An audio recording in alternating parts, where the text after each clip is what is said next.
Buenos días, bueno, buenas tardes, según la hora en que usted va a ver este video. Vamos a comenzar con el estudio de los delitos de enriquecimiento por defraudación y por abuso de confianza. Comencemos. Defraudaciones por engaño. ¿Qué podemos decir? En nuestra tradición se confunden las defraudaciones con las falsedades y con el hurto.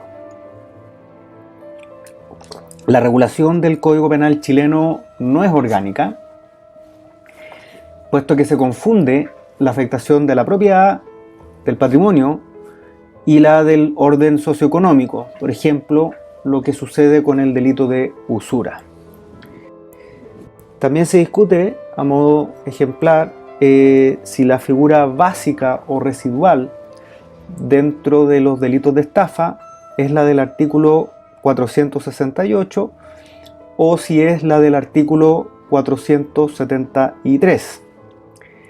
¿Qué dice el artículo 468? Dice: incurrirá en las penas del artículo anterior el que defraudare a otro usando un nombre fingido, atribuyéndose poder, influencia o crédito supuestos, aparentando bienes, crédito, comisión, empresa o negociación imaginarios. Y aquí escucha esta frase: o valiéndose de cualquier otro engaño semejante a estos engaños de gran entidad. ¿Qué dice el artículo 473? Señala el que defraudare o perjudicare a otro. Y aquí viene la frase relevante: usando de cualquier engaño que no se haya expresado en los artículos anteriores de este párrafo. Será castigado con presidio o relegación menores en sus grados mínimo y multa de 11 a 20 UTMs. Bueno, ¿qué dicen los autores? Quienes defienden al artículo 473 como la figura básica o residual, por ejemplo, el profesor Jean-Pierre Matus, sostienen lo siguiente. Dicen: el legislador codifica de la misma manera el homicidio y las lesiones, es decir, castiga primero los hechos más graves y al final establece la regla general. Esto es, el delito que reúne los elementos generales del grupo. A propósito de la estafa, el Código chileno ocupa un sistema que se denomina ejemplificador. Este sistema proviene del derecho francés, específicamente del Código Napoleón de 1810. El sistema opuesto al sistema ejemplificador se denomina ejemplo de definición general, sistema de definición general. O sea, el sistema que se opone comienza con un concepto del delito, comienza definiéndolo. Este es el sistema que se ocupa en España, que se ocupa en Alemania y que se utiliza en Italia. Vámonos a Chile. El Código Penal no define lo que es una estafa, tampoco define sus elementos. Entonces es la doctrina y la jurisprudencia la que está llamada a efectuar esta labor. Según la doctrina, los elementos específicos de la estafa son los siguientes. Primero, el engaño, referido a la acción de engañar. En segundo lugar, el error, que es el efecto de engañar. En tercer lugar, la disposición patrimonial, que es consecuencia del engaño y el acto que genera el perjuicio.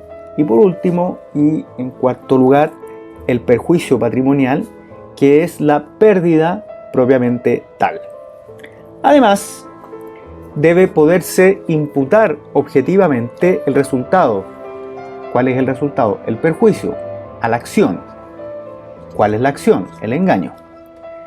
Al igual que en el homicidio, al igual que en las lesiones. O sea, La naturaleza jurídica del delito de estafa es un delito de lesión, de daño, idéntico al homicidio, idéntico a las lesiones.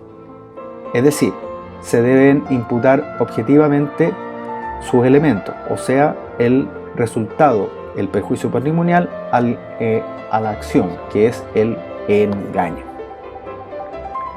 ¿Cuál es el bien jurídico protegido por este delito? El bien jurídico protegido es el patrimonio entendido como una universalidad jurídica. Aquí hay dos cuestiones problemáticas relativas al patrimonio protegido por el delito de estafa. En primer lugar, debe aclararse si este tipo protege el patrimonio considerado en su totalidad, o sea, como una universalidad de derecho, o si es que viene a proteger un derecho patrimonial concreto. Según la doctrina dominante, se inclina por la primera solución, es decir, el patrimonio penalmente relevante, se entiende como una universalidad de derecho. ¿Por qué? Porque considera que para averiguar si existe o no una lesión al patrimonio, es necesario contemplar las consecuencias que ha tenido el acto de disposición sobre el conjunto del patrimonio y no sobre el concreto elemento patrimonial objeto del acto de disposición. En segundo lugar, existen diferentes conceptos, existen diferentes concepciones del patrimonio que vamos a exponer a continuación. En primer lugar, el concepto jurídico de patrimonio, por ejemplo, el profesor Winding, sostiene que es el conjunto de derechos subjetivos patrimoniales de un sujeto. Los derechos subjetivos patrimoniales, por ejemplo, la propiedad, los define, según este concepto, el derecho privado. Esta concepción resuelve de esta manera, bajo estos presupuestos, los siguientes supuestos problemáticos. Primero, pertenece al patrimonio un derecho subjetivo patrimonial carente de valor. Por ejemplo, una carta de valor afectivo, sin valor de mercado. La vieja carta de amor que usted puede haber guardado de su novio, de su novia, etc. Por otra parte, no pertenece al patrimonio una posición de poder económico que carezca de la condición de derecho subjetivo patrimonial.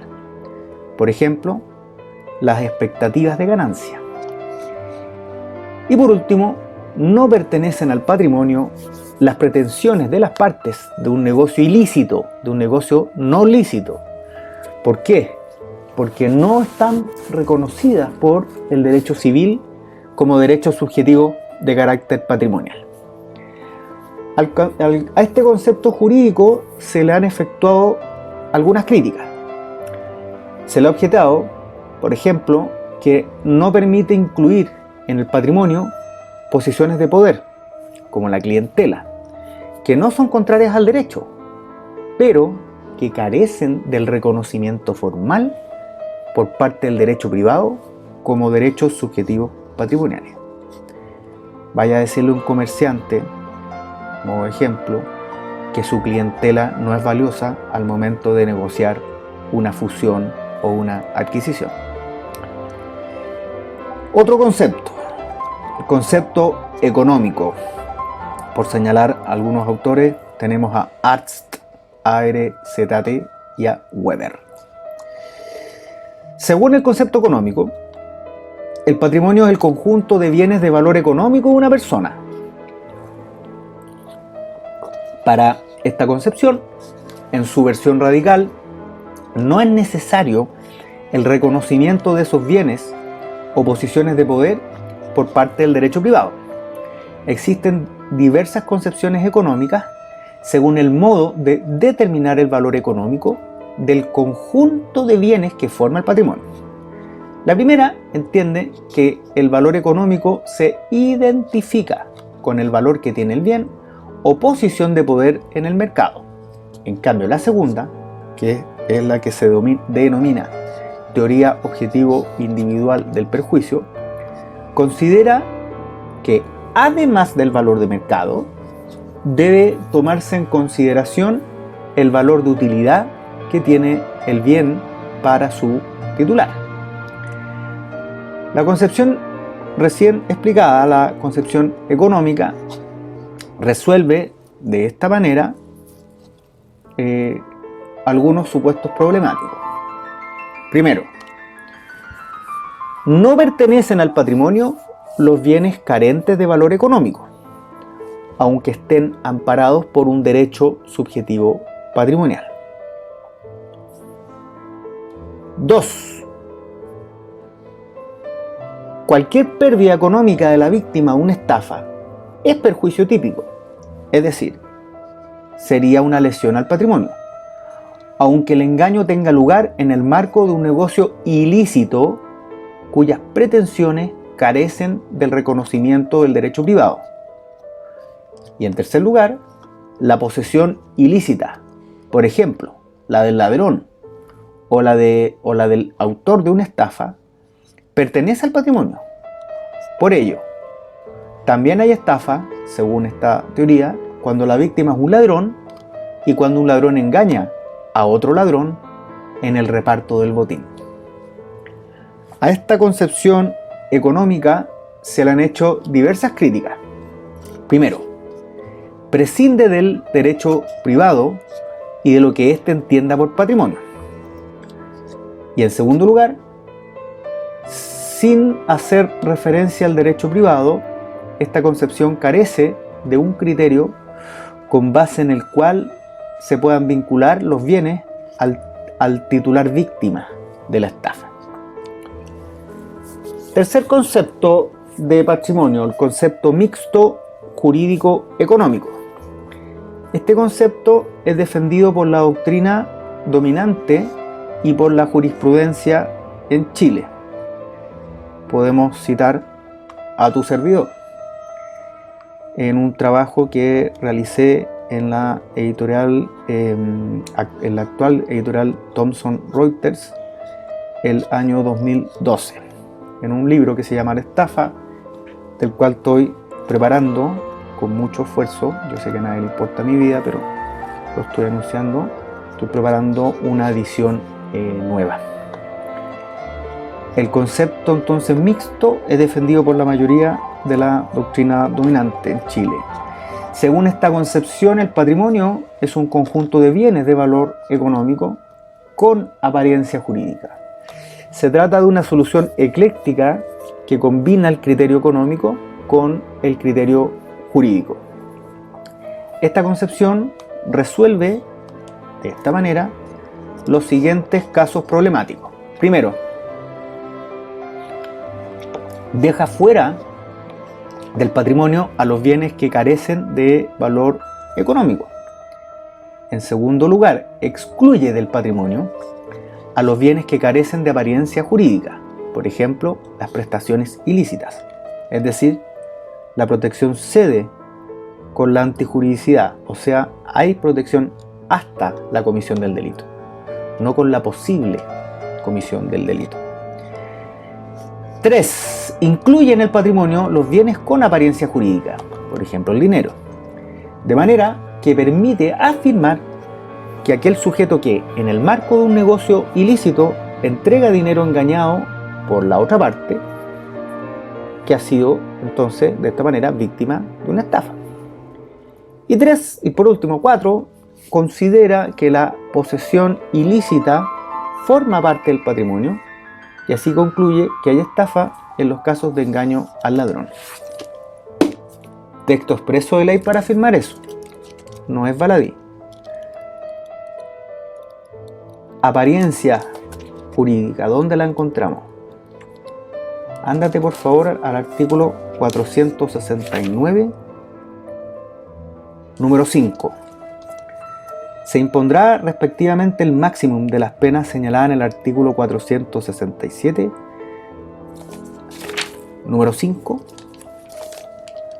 a los que cometieren defraudación con pretexto de supuestas remuneraciones a empleados públicos, sin perjuicio de la acción de calumnia que a estos corresponda. Aquí está diciendo el legislador con un megáfono: en Chile es punible la estafa con causa ilícita. Está diciendo claramente, hay estafa en el caso de los que cometieren defraudación con pretexto de supuesta remuneración a empleado público, donde cede la protección hasta donde llega con la antijuridicidad efectiva, o sea, basta con el ofrecimiento. Recordemos que el cohecho es un delito de peligro abstracto. Y hay más normas, si tú quieres, para afirmar la estafa con causa ilícita, donde en el artículo 470 las penas privativas de libertad del artículo 467 se aplicarán también. Número 7, escucha: a los que en el juego se valieren de fraude para asegurar la suerte. En principio el juego es ilícito, en Chile está regulado, por lo tanto estaríamos frente a una estafa con causa ilícita. Vamos a otra teoría. El concepto personal de patrimonio, no personal mío, se llama así, personal o funcional. Un representante, un señor de apellido Otto, el típico alemán con 2T. Según este concepto, puede definirse el patrimonio como un conjunto de bienes que constituyen una unidad personalmente estructurada al servicio de su titular. Esta concepción no se opone a la teoría económica, tampoco se opone a la jurídica, tampoco a la mixta.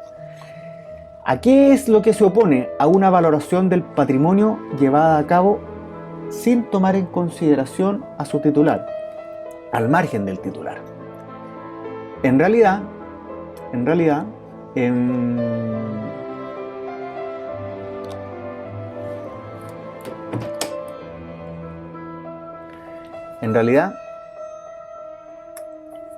entronca con la teoría objetivo individual, pues toma en consideración el valor de utilidad en el cálculo del perjuicio. Para esta concepción, la existencia de este último, no depende de que, según el mercado, el titular haya sufrido un menoscabo económico, sino de que haya sufrido un menoscabo de los fines personales que había asignado a su patrimonio. Es decir, atiende a la frustración del fin perseguido o de la utilidad perseguida. Se critica la aplicación de esta teoría en Chile. ¿Por qué?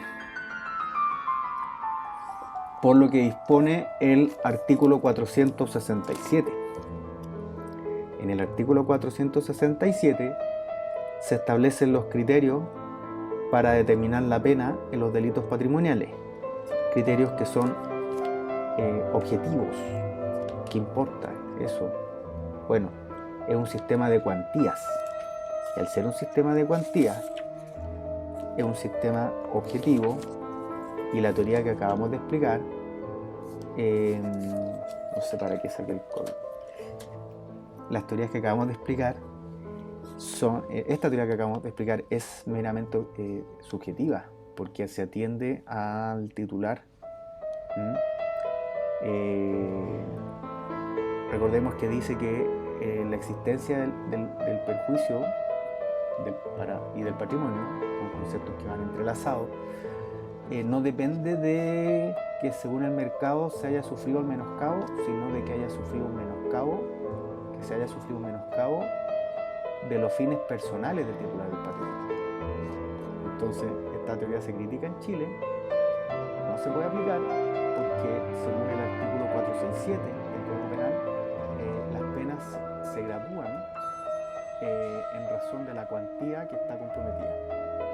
Y este criterio es objetivo,